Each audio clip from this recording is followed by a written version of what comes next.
Is the ceasefire done? Is the MOU dead? It's a very interesting question. To me, I think it's over. የተወደዳችሁና የተከበራችሁ የሰሞንኛ ቤተሰቦች እንደምን አላችሁ? የዕለቱን ዋና ዋና መረጃዎች ወደ እናንተ ለማድረስ ተገኝተናል። ዛሬ ከምንመለከታቸው ጉዳዮች መካከል ለሩሲያ ጦር እየተዋጉ ነው የተባሉ 34 ኢትዮጵያን ስም ዝርዝር ይፋ ተደርጓል። የዩክሬን መንግስት በህገወጥ መንገድ የተመለመሉ ናቸው ያላቸው እነዚህ ኢትዮጵያን መካከል 3ቱ መሞታቸውም ተነግሯል። የአሜሪካ ጦር በኢራን ውስጥ በሚገኙ ከ80 በላይ ኢላማዎች ላይ ከፍተኛ የአየር ድብደባ የፈጸመ ሲሆን ዋሽንግተንም ቀደም ሲል ለኢራን ሰጥተው የነበረውን የነዳጅ ማዕቀብ ማላላት ፍቃድ በአስቸኳይ ሰርዛለች። ትራምፕም የተኩስ አቁሙ ፈርሷል ብለዋል። በሌላ በኩል የአሜሪካው ፕሬዝዳንት ዶናልድ ትራምፕ ለቱርክ የኤፍ-35 ዘመናዊ ተዋጊ ጄቶችን የመሸጥ ፍላጎት ማሳየታቸውን ተከትሎ ከእስራኤሉ ጠቅላይ ሚኒስትር ቤንያሚን ኔታንያሁ ጋር ከፍተኛ የአቋም መፋጠጥ ውስጥ ገብቷል። እስከ ፍጻሜው አብራቸውን ቆዩ።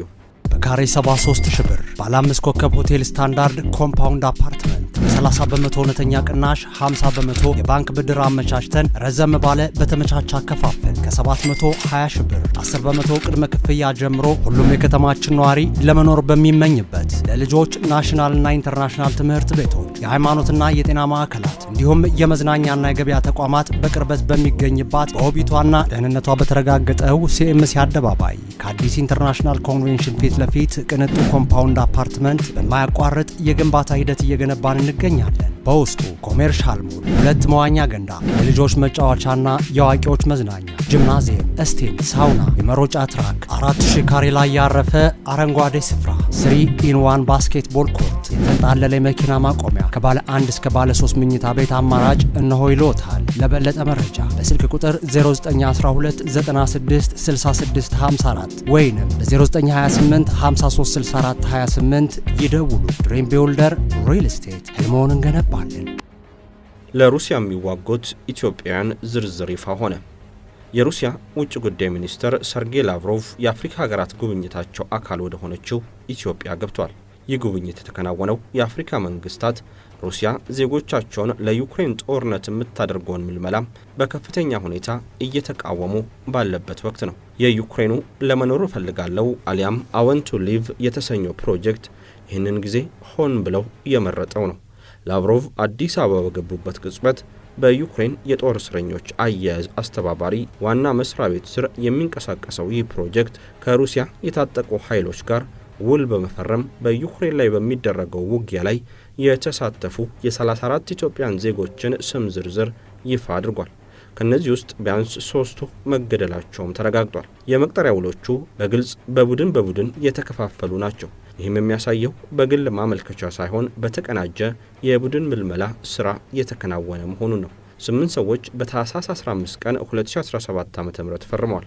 10 ሰዎች በነሐሴ 26 ቀን 2017 ፊርማቸውን አኑረዋል። 9 ሰዎች ደግሞ በጥቅምት 20 ቀን 2018 ፈርመዋል።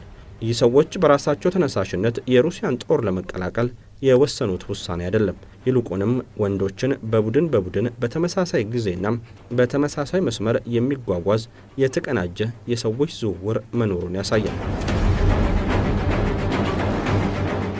በዝርዝሩ ውስጥ ያለው የመጀመሪያው ውል በ1964 ዓ.ም በፈረንጆቹ ደግሞ 1972 የተወለደውና መጋቢት 2015 ላይ የፈረመው የሀብተ ማርያም ስንታየው ተስፋዬ ነው። ይህ የሆነው ሩሲያ ሙሉ በሙሉ ዩክሬንን መውረር ከጀመረችበት ከ1 ዓመት በኋላ ነው። የቅርብ ጊዜ ውል ደግሞ በታህሳስ 2018 የተፈረመው የጌታቸው አብጤ ውል ነው። ምልመላው እስካሁንም አልቆመም። በዝርዝር ውስጥ ካሉት መካከል ትንንሾቹም በግንቦት 1994 ዓ.ም በፈረንጆቹ ደግሞ ሜይ 2002 የተወለደው አዱኛ ኤሮን ባቻና በኢትዮጵያ በጥር 1994 የተወለደው ዘለቀ ናትናኤል አበበ ሲሆኑ ሁለቱም ውሉን ሲፈርሙ በ20ዎቹ መጀመሪያ የዕድሜ ክልል ላይ ነበሩ። ትልቁ ደግሞ የ50 ዓመቱ ሀብተ ማርያም ስንታየው ተስፋዬ ነው።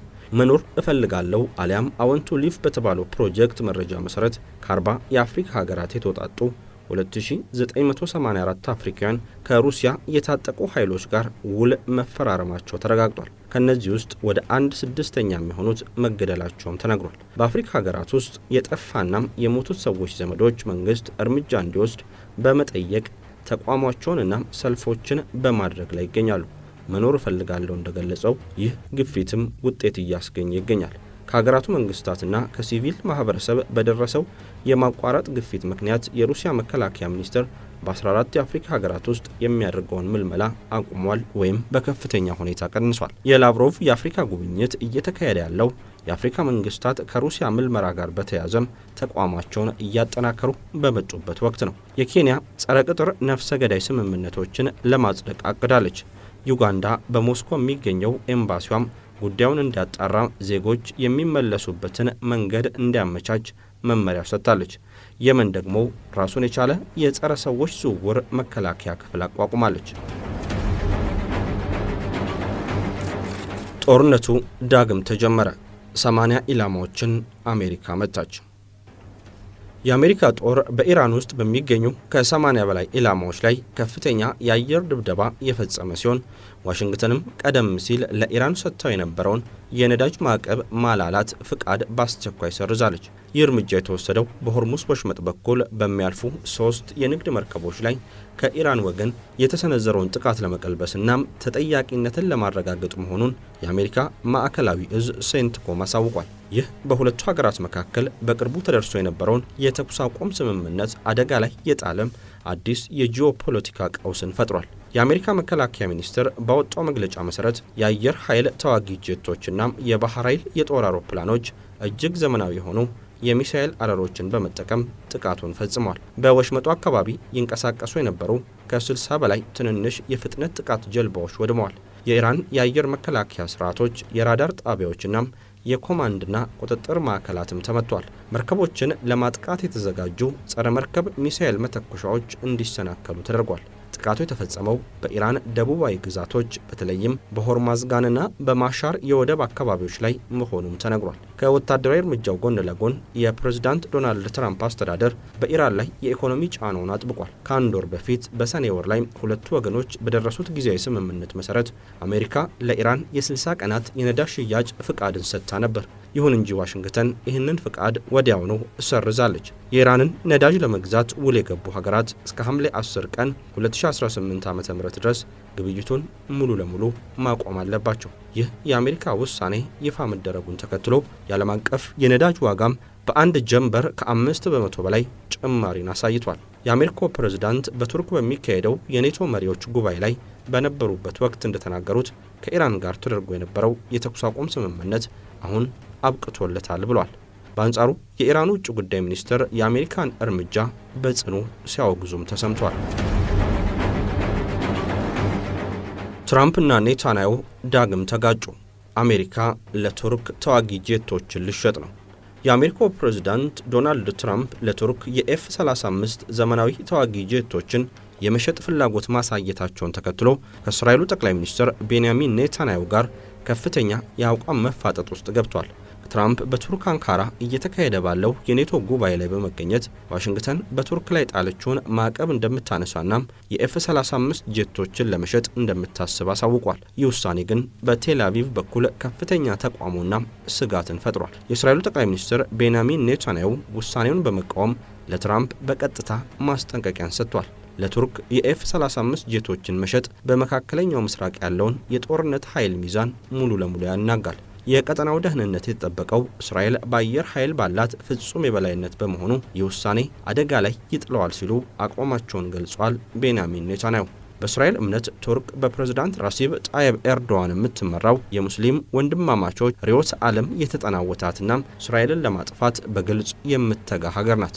ትራምፕ በመጀመሪያው የፕሬዝዳንትነት ዘመናቸው በ2019 ቱርክ የሩሲያን ኤስ-400 ጸረ አውሮፕላን መከላከያ ስርዓት በመግዛቷ ምክንያት የኤፍ-35 ፕሮግራም አግደዋት ነበር። አሁን ግን ወደ ስልጣን ከተመለሱ በኋላ አቋማቸውን ቀይሯል። ትራምፕ ጓደኞቻችንን መቅጣት አንፈልግም፣ ማዕቀቡን እናነሳለን በማለት የቱርክን የኔቶ አባልነት አስፈላጊነት አጉልተዋል። ቱርክን ለአሜሪካ እጅግ በጣም አስፈላጊ አጋር እንደሆነችም ገልጸዋል። በካሬ 73 ሺህ ብር ባለ 5 ኮከብ ሆቴል ስታንዳርድ ኮምፓውንድ አፓርትመንት 30 በመቶ እውነተኛ ቅናሽ 50 በመቶ የባንክ ብድር አመቻችተን ረዘም ባለ በተመቻቸ አከፋፈል ከ720 ሺህ ብር 10 በመቶ ቅድመ ክፍያ ጀምሮ ሁሉም የከተማችን ነዋሪ ለመኖር በሚመኝበት ለልጆች ናሽናልና ኢንተርናሽናል ትምህርት ቤቶች፣ የሃይማኖትና የጤና ማዕከላት እንዲሁም የመዝናኛና የገበያ ተቋማት በቅርበት በሚገኝባት በውቢቷና ደህንነቷ በተረጋገጠው ሲኤምሲ አደባባይ ከአዲስ ኢንተርናሽናል ኮንቬንሽን ፊት ለፊት ቅንጡ ኮምፓውንድ አፓርትመንት በማያቋርጥ የግንባታ ሂደት እየገነባን እንገኛለን። በውስጡ ኮሜርሻል ሞል፣ 2 መዋኛ ገንዳ፣ የልጆች መጫወቻና የአዋቂዎች መዝናኛ፣ ጂምናዚየም፣ ስቲም፣ ሳውና፣ የመሮጫ ትራክ፣ 4000 ካሬ ላይ ያረፈ አረንጓዴ ስፍራ፣ 3-in-1 ባስኬትቦል ኮርት፣ የተንጣለለ የመኪና ማቆሚያ፣ ከባለ 1 እስከ ባለ 3 መኝታ ቤት አማራጭ እነሆ ይሎታል። ለበለጠ መረጃ በስልክ ቁጥር 0912966654 ወይንም በ0928536428 ይደውሉ። ድሪም ቢልደር ሪል ስቴት ህልሞን እንገነባለን።